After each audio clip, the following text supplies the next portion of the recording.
Jack, face this way too, both of you guys. Right here.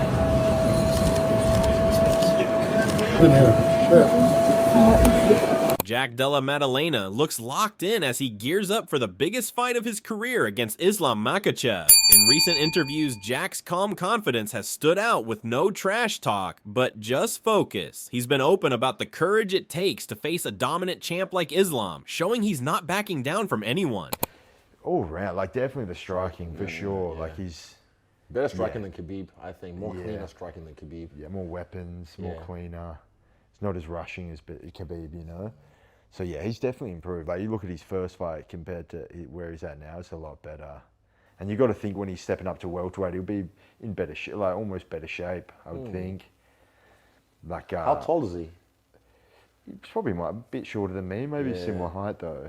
Jack didn't hold back when talking about Islam's growth. He pointed out how much sharper and more complete Islam has become, especially in striking. You could tell there was a mix of respect and curiosity in how he spoke, as if he's been studying Islam's evolution and quietly plotting how to test that progress himself. He mentioned how Islam looks cleaner on the feet now and how moving up to welterweight could actually make him stronger. But even as he said it, Jack seemed unfazed, like he's already visualized how to deal with that strength. It doesn't seem like the kind of talk that sounds like pre-fight nerves, but more of a man dissecting an opponent he's ready to meet head on.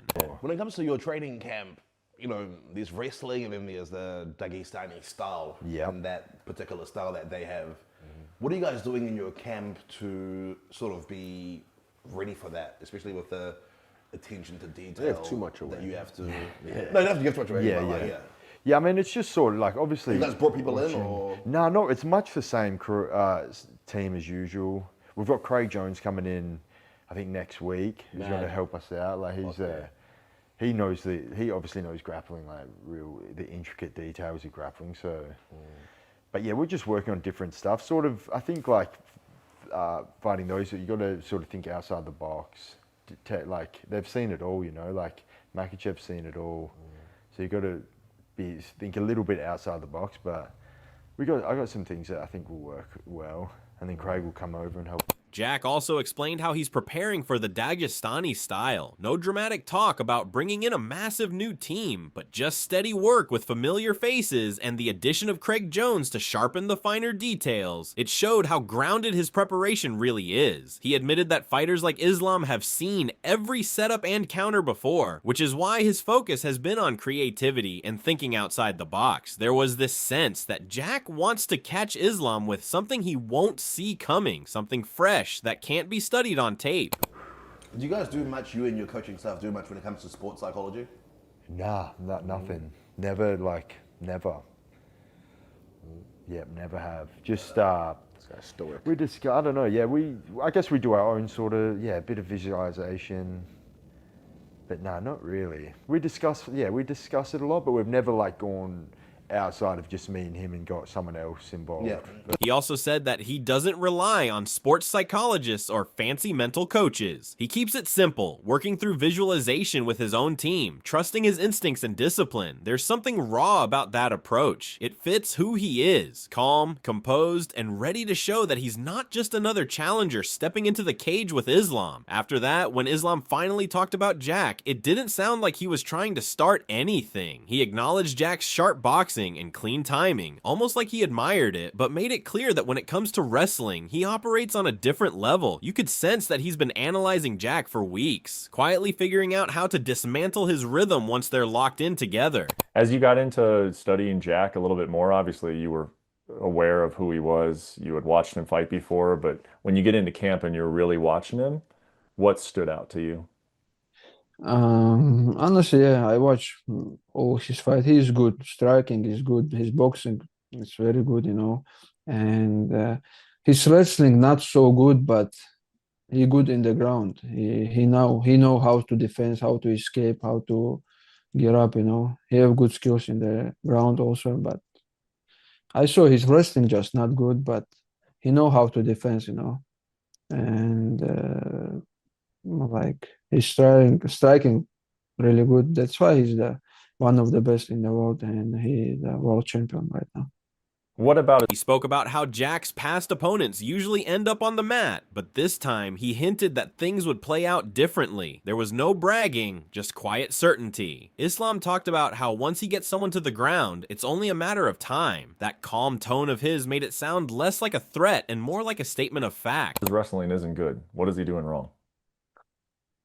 I saw his defense, a lot of guys take him down. Like I think all his opponents in UFC take him down, but he feel good in the ground. When somebody take him down, he not panic, like try to do some mistake, and he know how to defend. When Jack's power came up, Islam didn't make a big deal out of it. He acknowledged that Jack can punch, but said he's trained with bigger, heavier guys who hit just as hard, if not harder.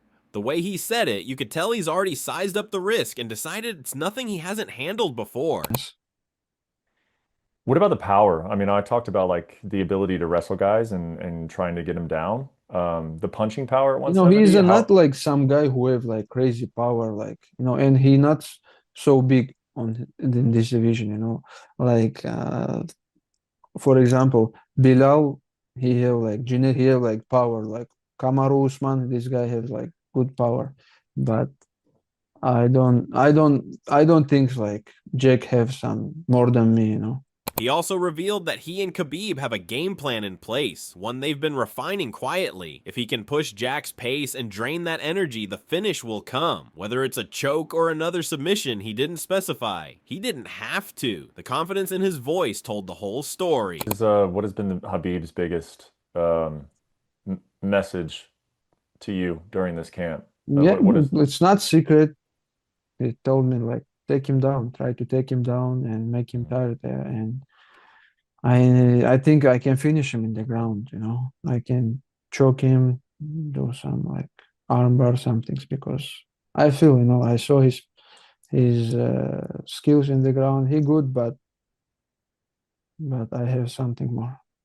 When it came to other UFC experts predicting the upcoming fight, they all had very interesting takes, starting with Dan Hardy, who sees Jack Della Maddalena as someone with a big future in the division, maybe not unbeatable, but constantly improving. What caught his attention most was how sharp Jack looked in his last fight, especially after bouncing back from the Gilbert Burns performance. When it comes to Islam moving up, that's where Hardy starts to wonder. He's curious how Islam's body will handle the extra weight, and whether the conditioning that makes him so dominant at lightweight might actually work against him at welterweight. Going to lose it to another one of the top contenders and then pick it back up again. I don't think he's going to lose it to Makhachev, though. I think Makhachev holds the lightweight belt against anybody in the world, on any day, including Ilia Topuria. I don't think if he moved up, he would have much success against Makhachev. But Della Maddalena looked very, very sharp against Bilal. And I wonder what Makhachev would look like as a welterweight, whether he would look as strong and as lean, or whether he would look heavier and, potentially gas himself out, because he'd be stepping straight into a 5-round fight, wouldn't he? Why do you feel that he beats Islam? I just wonder what Makhachev would look like as a welterweight. It is a big step up from one weight class to another. Dan pointed out that Islam's precision and control come from the strict training and conditioning required to make 155 pounds. If he doesn't need to cut as much weight, he might lose a bit of that edge. In contrast, Jack is already growing into the welterweight frame, improving fight by fight and showing a real balance between power and composure. Makhachev, of course, but just sometimes the discipline that he would have to get him down to 155 and the extra conditioning he would do is partly what makes him so formidable. And I wonder if moving up to welterweight and giving himself that extra 15 pounds to kind of, just be, he's going to gain some muscle mass or even some additional weight that he may not necessarily need and might actually impede him in a 5-round fight, especially. Because, like you said, Della Maddalena, he showed some weaknesses in the Gilbert Burns fight. He showed some big improvements in the Bilal fight.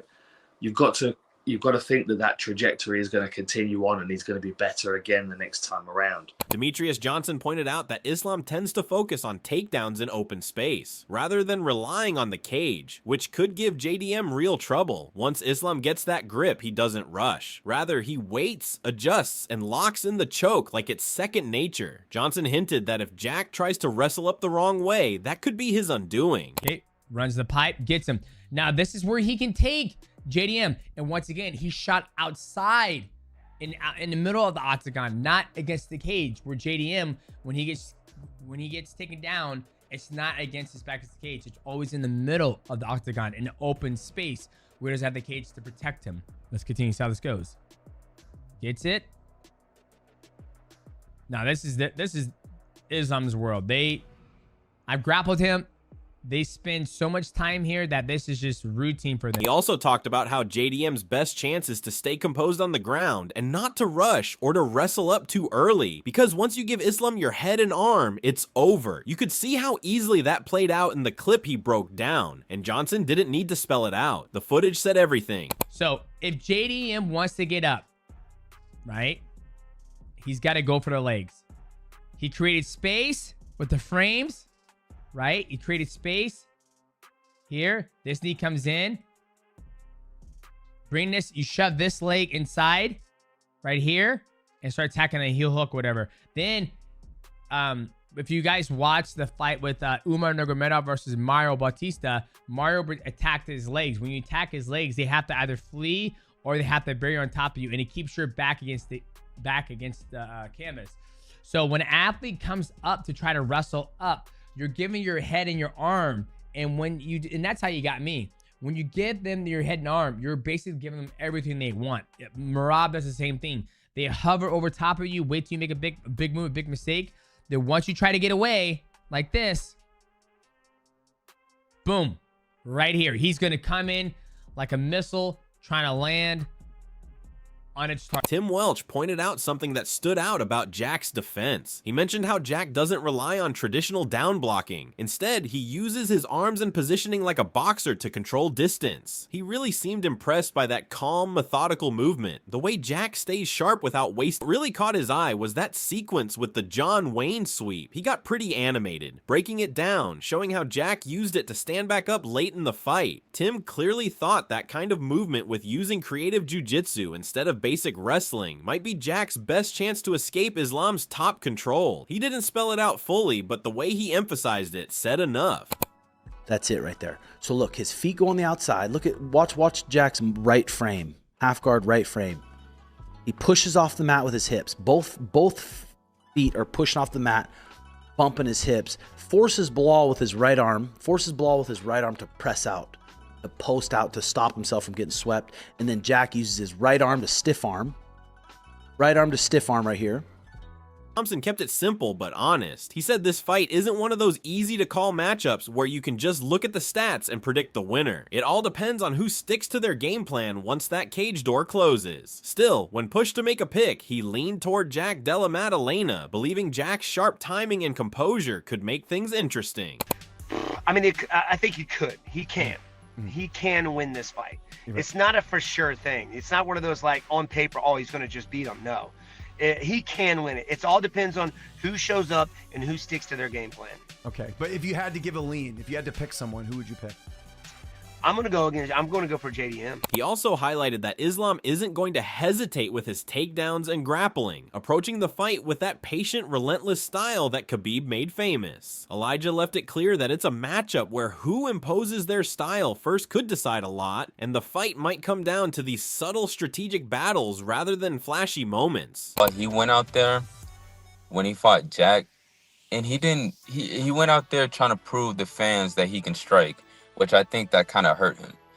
I feel like if Bilal went out there and did what he did to, what's his name, Leon Edwards, I think he probably would have had a better chance of getting the win, but it seemed like he just wanted to show people that he had with Canelo hands, which sometimes you don't need to prove anybody anything. You're the champion.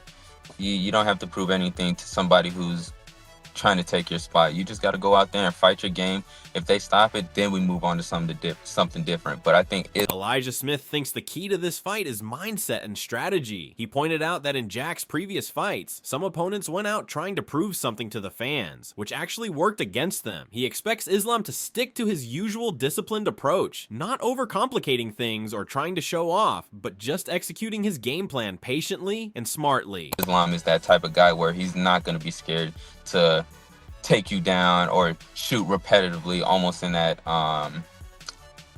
Khabib-esque type of feel. But I guess we'll see. You know what they say, styles make fights. As fight night gets closer, the tension couldn't be higher. Islam Makhachev looks like a man on a mission, chasing greatness in a new division, while Jack Della Maddalena carries that fearless energy of a fighter with nothing to lose. The experts are split, and fans can't stop debating who walks out with the belt. Let us know your pick in the comments below.